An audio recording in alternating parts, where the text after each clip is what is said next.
a equal 5 b equal -5 হলে a minus b whole স্কোয়ারের মান কত? a মাইনাস b হোল স্কোয়ারের মান আমাদের চাইছে, তো আমরা a মাইনাস b হোল স্কোয়ারের মান কি জানি? a মাইনাস b হোল স্কোয়ারের মান আমরা জানি a স্কোয়ার মাইনাস 2ab কত? 2ab plus b square.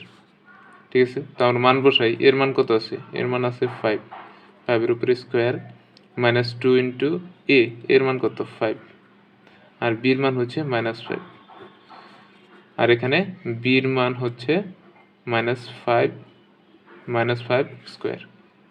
তো আমরা ক্যালকুলেশনটা করি। কত? 25, 5-এর উপরে বর্গ করলে কত? 25। তারপরে এটা হচ্ছে মাইনাস, এখানে দেখেন একটু খেয়াল করার বিষয় আছে, এখানে কিন্তু মাইনাস আছে, এখানেও মাইনাস আছে, মাইনাসে মাইনাসে কি? মাইনাসে মাইনাসে প্লাস, তাহলে এটা গুণ, পুরাটা গুণ করলে হয় 50। 50 দেখেন 25, 25 দুগুণে কত?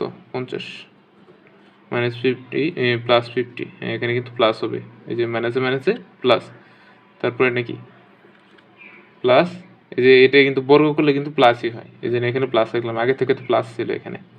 তো এখানে 25, এটা কত হয়? 25, 25, 50, 50, 100, এটাই আমাদের আনসার।